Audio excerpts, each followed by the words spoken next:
Hey guys, welcome to my channel. My name is Tshego. Today we're dealing with the end of the comfort zone. Sometimes when God wants to use us, He has to get us out of our comfort zones. Because when we live among people who are familiar to us, and yeah, it's like it's kind of hard to become the people that God wants us to be because we continuously to see ourselves the way that people see us. And sometimes even when we are wanting to step out in what God has for us, we feel the people pulling us into who they know us to be because people actually are afraid of change. And we see God calling Abraham to leave his mother and father and to go to the land that he will show him. And yeah, I feel like God was wanting to get him out of the familiar.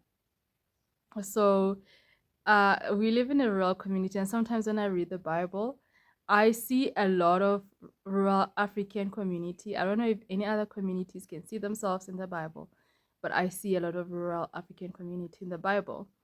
And since I live in a rural African community as well, sometimes I feel like when people become familiar with you, there's certain expectations that they can have on your life, which may not be what God has for you or which may not be godly.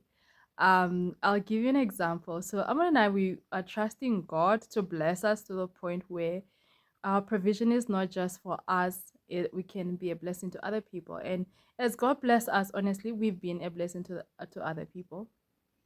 And we're not where we want to be, but we would love to be a blessing in a bigger way. And so there's a first of all, there's a when they do the census, they come up with these questions and they ask you, do you have a TV? Do you have a radio? Do you have this? Do you have that? And we don't have those things. And for many years, we didn't want a TV. um we preferred to not have it, and someone gifted us with one and we actually gave it away.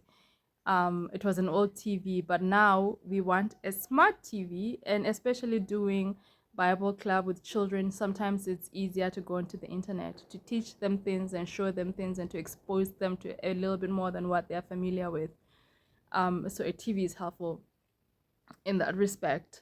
But one of the reasons why we didn't get TV is because since we moved here, we had no electricity, just because of how much it costs to set it up and to buy material for yourself. And if you don't buy material for yourself, you'll be waiting for many, many, many years.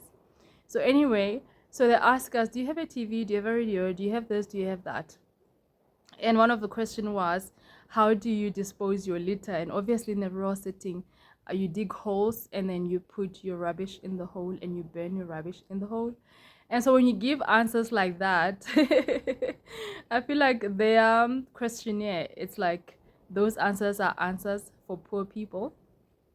And so we get to find out that we are on the list of getting food and things like that, from the community hall.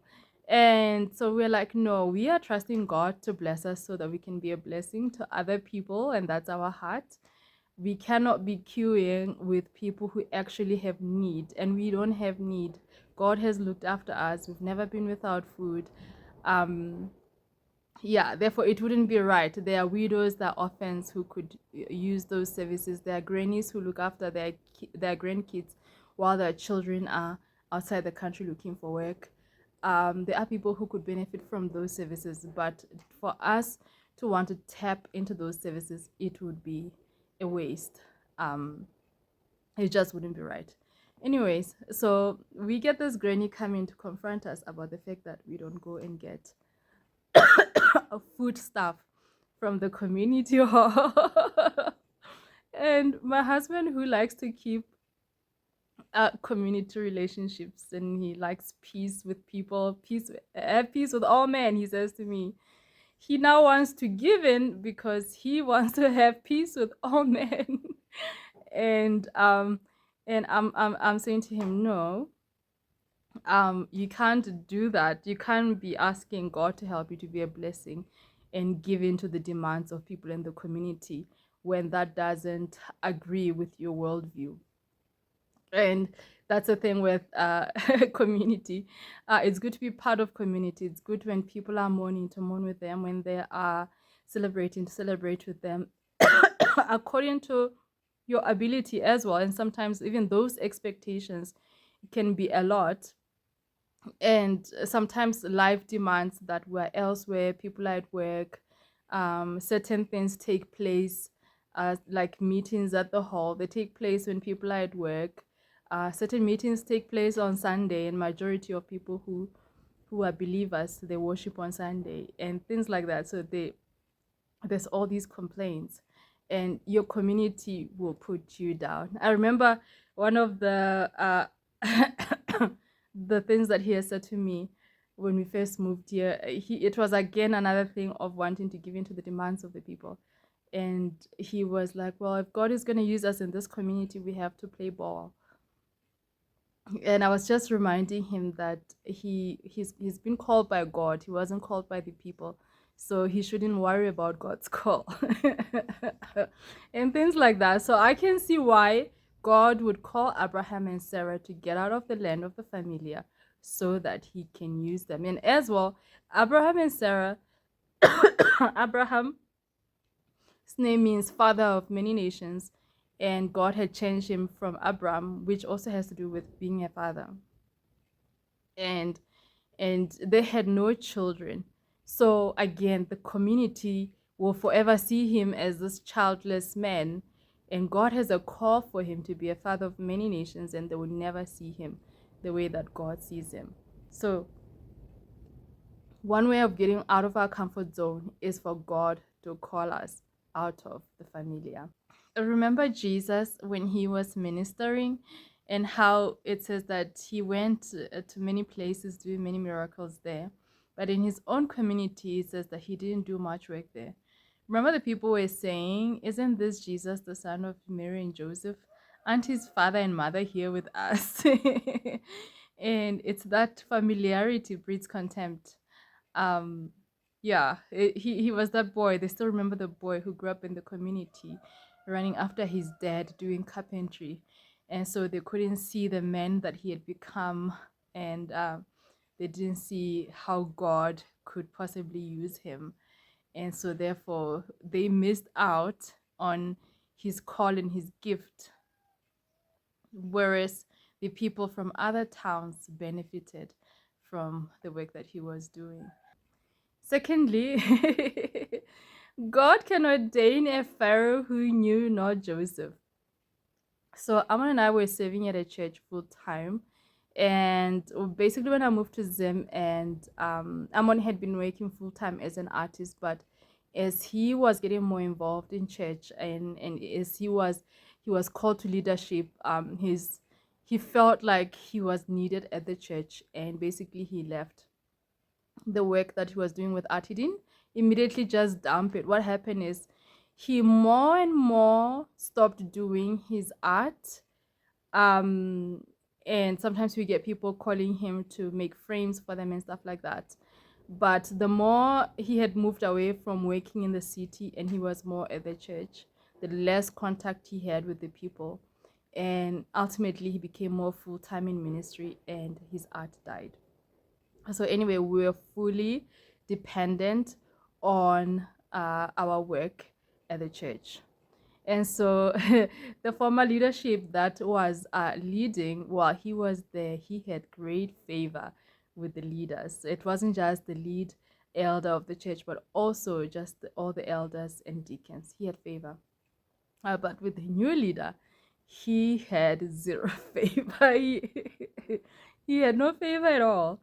And so elders' meetings became, they were quite difficult. They were quite difficult.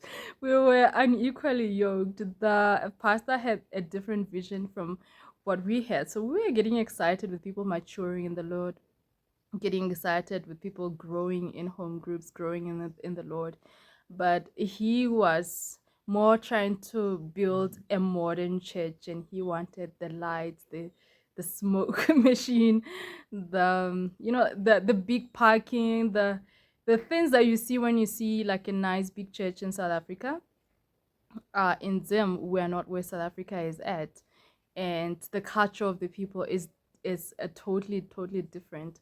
And so we were not at that level here, and so our focus were on the people growing in the Lord, and it just seemed like his suggestions and our suggestion always clashed. And when we realized that we're always in conflict, we decided to be quiet. But also, it's not the heart of God to be in a church leadership and to be passive. We decided to be quiet so as not to bring conflict. And even that was offending. And this went on for a long time. And whenever we'd have an elders meeting, Amon would be in trouble in the week at the church because that was his work. And yeah, it wasn't working.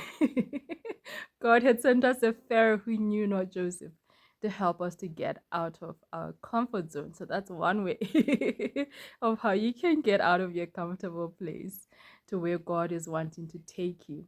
And another way, God can ordain an enemy to burn your zigzag. So so we arrived here and we figured out we have to figure out a way of income.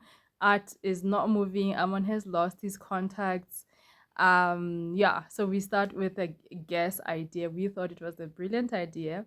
People in the community were not yet using gas, they were using firewood. And on top of that, the place was becoming so built up that there were no bushes where people could pick firewood. And we thought, brilliant plan. We start selling gas, and I'm only seeing this big gas empire. so so Amon has a heart of a shepherd, which I, for the most part, don't have. I am soft once you get to know me, but I can have like boundaries. I can be serious. Some people, if they look at me when I'm not smiling, they find me unapproachable, and so that helps because inside I'm really a softie. And if you're going to want to take advantage of me, if I didn't have the serious face, you would take advantage of me. But anyways, but I'm on the other hand, the chief shepherd. He's not the chief shepherd. The chief shepherd is Christ, but he's got a shepherd's heart. So sometimes that comes with a lot of having no boundaries. And I started to see it when we moved in the village because I was like saying to him, "You are like a house with no fence. Everybody and anybody has got access." And he says that I was like a house with a huge tall fence with the razor wire and barbed wires. So anyway, here's the soft right. Our neighbor comes to him and asks him to show her how to pour gas. And so Amon shows her how to do it. And then she decides to buy a gas bottle. She was going to start to sell gas in the community. And then the next thing, I can't remember why we were out of gas. We are always like, whenever one was finishing, we would have another one ready, like just like that. But for whatever reason, it was finished that day, and we are going to buy the next day. And she was like, "Since your gas is finished, can you borrow me your tools?" I mean, how do you show someone how to do your business and give them your tools to do the business? And even at the appointed time of returning the tools, she didn't return it. He had to go and ask for his tools back. And when he had gone to go ask for the tools back, she basically hit him with some emotional manipulation thing of, "Oh, we need to help each other." And so she was the first person. And then comes another lady. This one in the community, she actually has a lucrative business because she is the only person who has got a deal with the schools, with the local schools, to do the uniform for them. But she comes to Amon and says to her, she's got a shop again far from our community.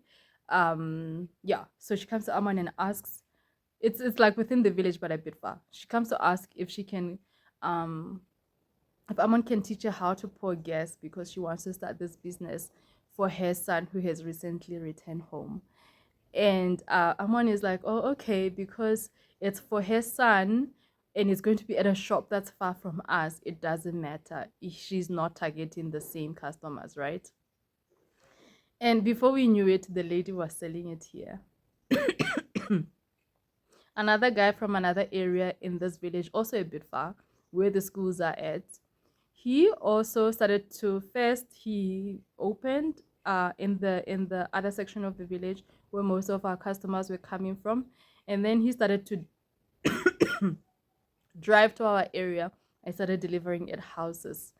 And there's another one as well, number 4. She didn't last. She was also selling chicken and she started selling gas.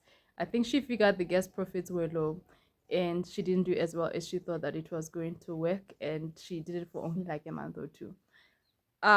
So with having said all that, our gas business went quiet, and yeah, we would sit with a cylinder for months and it wasn't getting bought, and we started using the gas, and so we stopped going to buy altogether. So when people come and ask, do you sell gas, I tell them no, we no longer sell. But when they come in there, ask Amon, when are you gonna have it, he'll be like, he's thinking about it because he still wants to do it. And I keep reminding him, God has ordained an enemy to bend that zigzag. Therefore, we are out of that comfort zone. The gas wasn't doing as amazing as we had hoped it would do. It was actually getting us by month to month. The money would be there when we need money for fuel or when you need to buy food when we're out. But honestly, it wasn't helping us thrive. It was keeping us stuck because we think that we've got something that works, but we're not reaching for more because we've got that backup. But since we've let it go, God has opened a bigger door for provision. And Amon is full time doing his art. He's more relaxed because he doesn't have to work so hard with digging the fields and whatnot for extra work. And it's like, yeah, we just needed to trust God that when we let go of this comfort zone, He was going to provide in another way. Another way that God can get us out of our comfort zone, number 4, is that God can ordain persecution. I don't know if God ordains persecution or the enemy brings us persecution. Remember when the church in the book of Acts, the people were doing well, they were enjoying this fellowship, they get to sit in this big meeting and the deacons are waiting on the women, serving food, waiting on the widows, and the people gather at the houses every day, and they sit at the disciples' feet, they pray together, break bread. I mean, it was a nice atmosphere. I can just see them in their little bubble, so comfortable. But God has said to them that the gospel must go to Jerusalem, Judea, Samaria, and to the ends of the earth. But here they were in their little bubble. And persecution came, and what happened? The people scattered. And when they scattered, they went to all kinds of regions all over the known world. And wherever they went, churches were planted, the gospel had spread. And so, when we want God to use us in our lives, whether it's in business, whether it's in ministry, whatever area that God is calling us to, we will not grow if we are sitting comfortably in our comfort zone. By the way, the comfort zone is it's an uncomfortable comfort because we are not where we're supposed to be, and yet at the same time it's comfortable. The discomfort is that we're not where we're supposed to be, but yet it is comfortable. So yeah, I hope that we'll be looking out for those signs when God is nudging us, and when He sends us that Pharaoh who knows not Joseph, when we are being tribulated in Egypt, the land of gherkins and garlics, and we don't want to leave, and God brings just something sharp just to come in, press us on the side and say, move, move, move. I hope we'll be watching out for that. And I finally conclude with this story. So I mentioned in one of my videos that I actually wrote a book, and it's a children's book. I've always, for many years, said I enjoy children's books. I love the color. They are like these art pieces. And yeah, I love the stories. I mean, I can sit down and read a children's book and laugh. And there's these books that we have for our kids, and I enjoy them. And I'll be saying, but do the kids get it? They have these amazing stories that have got meaning. So I always said one day I'm going to write a children's book. And so we met this lady, and she's looking for art. And what another form of art that she's looking for other than paintings, she's looking for someone to write stories about what they do. So Amon says to her, well, Till can write stories. And I said, what on earth? I've never written one. Why would you say that to her? He was just responding from what I'm always saying. So in a sense, God used Amon to nudge me out of my comfort zone. And I wrote two beautiful stories that she absolutely loved. And even the last, when we put together the book, the first book, when I sent it to her, she loved it. She was still waiting on her boss so that she can give me feedback of whether they want to work with us on the story. And if they do, we'll publish it together as a team. And if not, I'll publish it myself. But whatever the case, I wrote a beautiful story. It's a beautiful book. And God used Amon to nudge me out of my comfort zone. Anyways, I hope that you guys have found this video helpful. Until next time, bye.